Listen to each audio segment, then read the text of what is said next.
I'm Dustin, and this is your Week 7 ranking show. You're stuck with just me again this week. Brent's a busy man, but he should be back next week. He sends his insincere apologies. So hopefully he'll be back next week, and hopefully he'll be back the week after for our famous Halloween episode. You're going to want to check that one out, so make sure to come back for that. So Week 7 rankings, almost halfway through the fantasy season. We start with quarterbacks, couple big names on a bye this week, so you might be scrambling for a pick-up-and-play QB. But let's start with Tom Brady at number 5. You know, we had a question in one of our videos this week, Brady or Trubisky? And I get it, I understand, you know, Brady's at Chicago, but we saw what Miami did to Chicago last week. That defense is great, but it's not Brady-proof. But Brady's still going to have success. But it is a little worrisome because Brady on the road this year hasn't had over 250 yards on his 2 road games. So, you know, we don't love him, but it's going to be hard to bench him unless you have another really good option. And then I do want to talk about Mitch Trubisky in that same game. Vegas has this one as right around 50 points over-under, so they're thinking there's going to be a lot of points in this one. Trubisky's looked good. New England's D is a tough one to figure out, though, because sometimes they do come up with a scheme that just really, shuts down the opposing offense. But I think Trubisky's going to do some with his legs. I don't think that offense is a fluke. I think he will have some success. So if you are looking for a plug-and-play QB, do not mind Trubisky this week. Congrats to our Week 6 FanDuel winner, Joey at 816, took us down. He won the money. He won a free entry into this week's Sunday Million. If you want your chance, click the link in the description or go to FanDuel.com/FST. It's a Beat the Experts game. It's a lot of fun. It's a $5 game. And if you haven't signed up for FanDuel yet, go ahead and do that as well. It helps us out. Let's take a look at running backs. We'll start with Alvin Kamara. I mean, this is a tough one. You know, when Engram was out, Kamara was the number 1 running back. Engram comes back, takes a lot of his carries, Kamara was not involved very much Week 6, and now he's got a matchup at Baltimore. But how do you bench him? How do you bench Kamara? We know he's got big play potential. He's just one touch away from a solid week. We still have him as a low-end RB1. You should too. You're not benching Kamara in almost all scenarios. Phillip Lindsey I want to talk about. At Arizona on the Thursday night game, Arizona's run D is absolutely atrocious, so we do not mind Lindsey or Freeman this week. Should be plenty of touches to go around for both of them. Do not mind either of their chances to find the end zone, but we like Phillip Lindsey as a decent RB2 this week. Let's move on to the next 20. Marlin Mack. You know, this is an interesting guy this week because Buffalo, they got their second-string QB in there. You got to think Indy might be playing with a lead in this one, and they might get Mack really involved. You know, he looked pretty decent Week 6. I still think he's the best running back out there. I don't mind his chances for a goal line touches, maybe a touchdown. You know, I think in terms of this week, I don't mind Mack as RB3/flex play. I think he's got a decent upside with that matchup. I think he could get maybe a career high in touches this week. We'll see. But I like Marlon Mack as a flex play. Then Dalvin Cook. Oh, man, his owners, it's been rough. You know, you drafted him. You were excited about him. We saw what he did at the beginning of last year when he was healthy. But that's just it. He has not been healthy. And even if he does play this week, with how Murray looked Week 6, they're not just going to throw Cook back in there to a full workload. So it's hard to rank him much higher than this at this point, especially with Murray looking as good as he has. So, or at least he did last week. So Cook, for now, desperation flex play until we see a game out of him where we see that he looks good and looks healthy. Don't forget, get your lineup questions in the comments. We get to as many as we can. You know, we get to most of them by the weekends. It's hard to get to them during the week, but post your lineup questions. Make sure to mention if it's PPR or standard, and also, answer other people's questions. Get some conversations going. We're trying to get the comments going in our videos.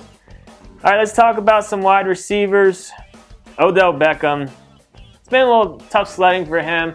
He got called out by the president out there for the Giants, saying he needs to show more out on the field. And he does. And if he's going to, you got to think Week 7 is going to be the time to do it with a matchup going up against Atlanta. Over-under on that game is one of the highest of the weeks. Should definitely be a high-scoring game. You got to think Odell Beckham, prime time, could have a big game Monday night. So we like Odell Beckham this week. Alshon Jeffrey, I want to talk about. 2 touchdowns last week. He looked good. You know, we weren't huge on Jeffrey coming into the year just because of health concerns, and you know, he just seems like he's always battling some sort of injury, but when he's healthy, he's still one of the better receivers in the league. We don't mind him this week. We think he's a solid wide receiver 2 for week 7. Let's talk about Michael Crabtree. Great matchup against the Saints this week. We actually like him and Snead. We think both of them have very high floors this week. But here's the thing with Crabtree. He does not have a game over 100 yards so far this year, but he's been consistently involved. He found the end zone week 6. And you got to think, again, the floor for him is what you're getting excited about. Super high floor this week. And if he can get you a touchdown, you know, maybe this is the first game where he gets over 100 yards for the Ravens, but do not mind Crabtree. Then I want to talk about Marquis Goodwin. Monster game week 6. He looked really good. You know, this is what we were expecting coming into the year when he had all the hype around him. And he just hasn't been able to stay healthy, but he's healthy now. He's looking good. You know, decent matchup against the Rams. We'll see. It could turn into maybe a high-scoring game. But he's down this far for a reason. It's just, you know, I want to believe it. I want to say that it's going to happen again, but it's just hard to trust him. It's hard to necessarily trust that offense. Just not quite there yet for me, but you know, if you do have, you know, any type of bye week issues or you're looking for a high upside flex guy, Goodwin is a solid guy to roll with this week. So the tight end landscape, it's starting to look a little bit better as of late. Some guys are coming back from injury. So it has, you know, the tight end rankings don't look nearly as bad as they were looking a few weeks ago. I want to talk about Eric Ebron. The guy has just been a beast, and this is no fluke about it. You know, we've always been big Ebron fans, but he just, you know, with the Lions, it was just a lot of inconsistency, but Luck is loving some Ebron. Huge red zone target. You know, we got him at number 6 this week. We think he's a solid play. Then I want to talk about Evan Engram. All signs are pointing to him playing this week. You know, we got him this low just because I want to see a couple more reports that he's going to be, you know, 100% healthy or at least close to it. But in that same game, Atlanta Giants should be high scoring, and we do think Evan Engram will be a low-end tight end 1 is where we got him ranked right now. So not hating on some Engram this week, and he might even be available in some leagues if he was dropped because of his injury. So let's move on to the defenses.